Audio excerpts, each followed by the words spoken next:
Hello everyone, welcome to Kaizen Minds Academy, Improve Daily, Achieve Greatly।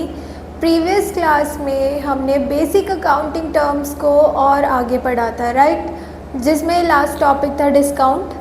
आज हमें other important terms भी cover करने हैं, जो छोटे मोटे टर्म्स हैं जो आगे की जर्नी में आपको दिखाई देंगे। So without any further delay let's begin.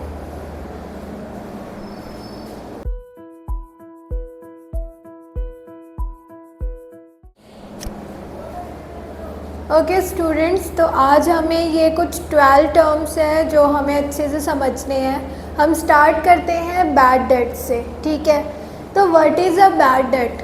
तो आपने उधार पर, क्रेडिट पर सेल करी, आपके डेटर्स बने। अब कई बार क्या होता है, ये जो डेटर्स होते हैं ना, दे आर अनेबल टू पे यू बैक, ठीक है। उस केस में आते हैं, उस केस में जो हमें लॉस होता है उसको हम बोलते हैं बैड डेट्स, ठीक है। तो बैड डेट्स क्या होता है? Amount which was not received from debtor, ठीक है। तो जो अमाउंट हमें डेटर से नहीं मिल पाता, हम रिकवर नहीं कर पाते, उसे हम बोलते हैं बैड डेट्स। इसे शो कहाँ करते हैं हम? प्रॉफिट एंड लॉस अकाउंट में डेबिट साइड दिखाते हैं एंड डेटर्स में से माइनस कर देते हैं, ठीक है। उसके बाद है balance sheet. Balance sheet is a position statement which shows the assets and liabilities of the business।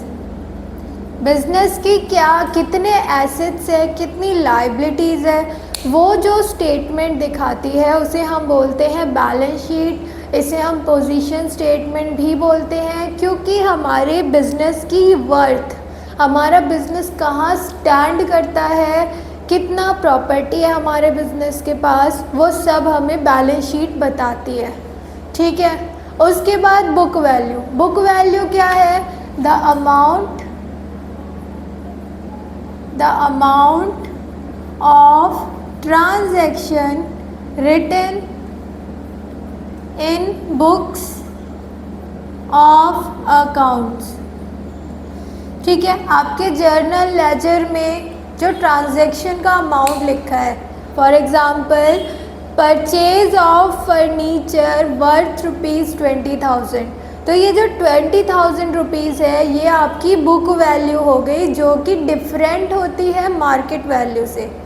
That means जो बुक वैल्यू है वो आपकी बुक्स में लिखी हुई है, और अगर उसी फर्नीचर को उठा के आज अगर आप सेल करने जाते हो तो वो वैल्यू ऑब्वियसली आपकी इस वैल्यू से डिफ़र करेगी, या तो ज़्यादा होगी या तो कम होगी या तो इक्वल होगी।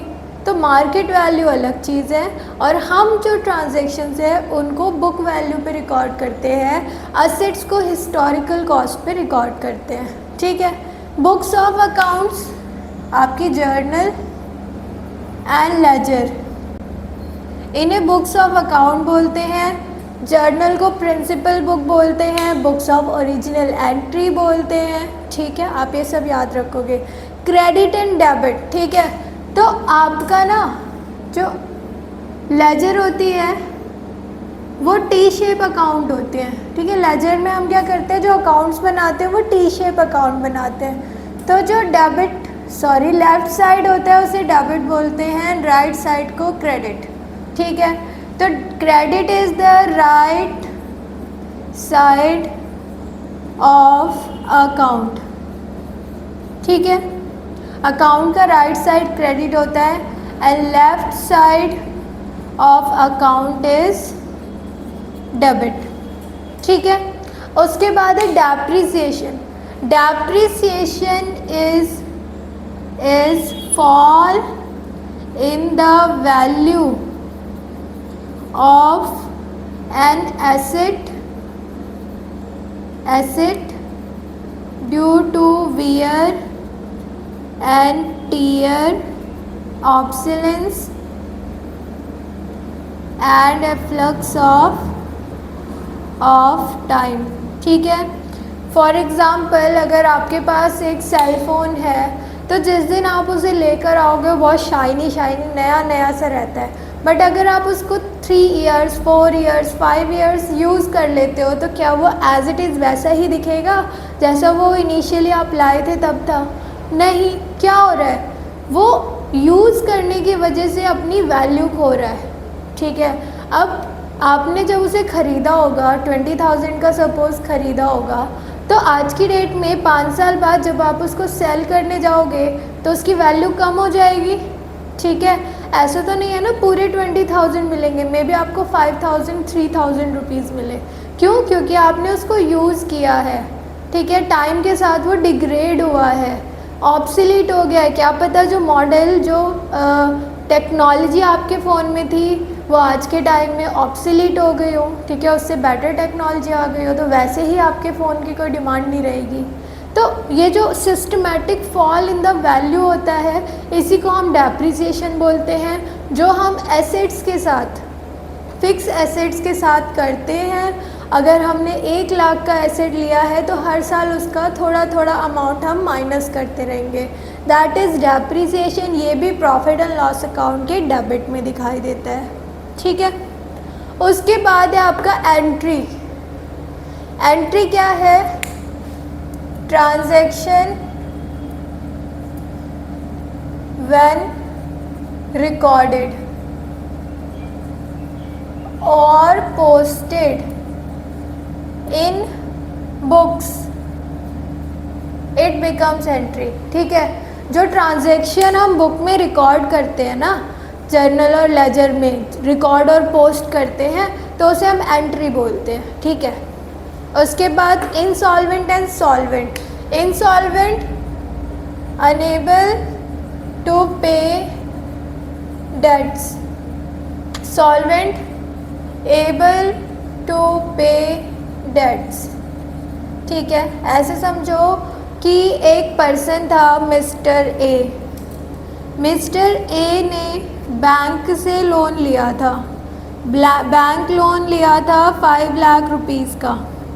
ठीक है। तो अब क्या हुआ, 5 लाख रुपीज़ का लोन उसने 10 इयर्स के लिए लिया था। ठीक है। 10 इयर्स के बाद जब बैंक पहुंचा कि भाई ऐसा है 10 साल हो गए मेरे पैसे वापस करो आप, तो ए ने कहा मेरे पास तो कुछ है ही नहीं, मैं कैसे वापस करूं? तो इस केस में mister A has become insolvent when a person or a firm or a company is not able to pay their debts, does not have any income, then they become insolvent, and if they are able to pay their debts they are solvent. ठीक है। उसके बाद proprietor is the person who has invested and who has invested in the business or who has started a business. ठीक है। For example अगर आप एक bakery shop खोलते हो तो you are the proprietor of that business. उस shop के आप प्रोप्राइटर हो, आप ऑनर हो, आपने वो आइडिया जनरेट किया या उस आइडिया में पैसा लगाया। ठीक है। तो you are the proprietor. Then comes the financial statements. What are financial statement? 1 second. What are financial statements? So financial statements are the final accounts prepared at the end of an accounting year, means on 31st March of every accounting year.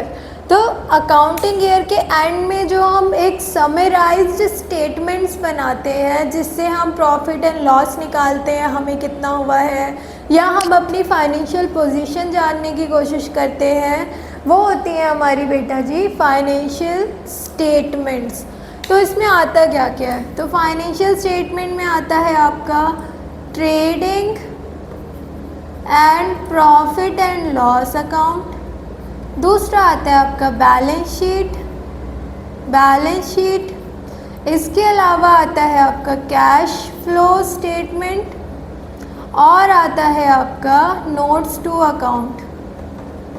ठीक है, इसके अलावा आपको statement of change in equity भी आता है। ठीक है, ये सब चीज़ें ना मैं आपको एक्सप्लेन डिटेल में करूँगी in chapter number 3 when we will study accounting standards. ठीक है, तो अभी आप बस इतना समझो, द स्टेटमेंट्स और the accounts which are prepared at the end of accounting year are known as financial statements. ठीक है, तो ये कुछ बेसिक अकाउंटिंग टर्म्स थे। अब हम बात कर लेते हैं क्वेश्चंस कैसे आते हैं इस चैप्टर से। तो देखो, इस चैप्टर से आपके MCQ बेस्ड क्वेश्चन आते हैं, आपको कोई एग्जाम्पल दे देंगे, देन दे विल आस्क कि ये क्या चीज़ है। ठीक है, कैपिटल है, ड्राइंग्स है, या आपसे पूछ लेंगे कि ये 4 ऑप्शंस है, इसमें से बिजनेस ट्रांजैक्शन कौन सी है। ठीक है, या आपके शॉर्ट नोट आ जाते हैं जिसमें आपसे वो डायरेक्टली पूछ लेंगे एक्सप्लेन द फॉलोइंग टर्म्स। उसमें आपको asset, liabilities, capital expenditure, revenue expenditure, deferred revenue expenditure, ठीक है, फिक्टिशियस एसेट्स, इस टाइप के टॉपिक्स दे दिए। या आपसे डिफरेंस पूछ लेते हैं, what is the difference between capital and revenue expenditure. या आपका कोई केस स्टडी आ सकता है कि एक पर्सन था, उसने बिजनेस स्टार्ट किया इतने पैसे से और उसमें आपको बहुत सारी चीज़ें गिवन है, और फिर उससे रिलेटेड आपसे क्वेश्चन पूछ लेंगे कि इसमें कैपिटल क्या है, ड्राइंग्स क्या है, डेटर कितने हैं, क्रेडिटर कितने हैं। ठीक है, ऐसे करके आपसे क्वेश्चन पूछ लेंगे। तो आई होप ये चैप्टर आपको क्लियर हो गया होगा। If you have any doubt और any query you can write in the comment section, I will surely answer. And that's it for today. Next class में हम चैप्टर 3 स्टार्ट करेंगे जिसमें हम समझेंगे कि बेसिक प्रिंसिपल्स क्या होते हैं और अकाउंटिंग स्टैंडर्ड क्या होते हैं। ठीक है, सो आज हम इतना ही रखते हैं। See you in the next class, bye bye.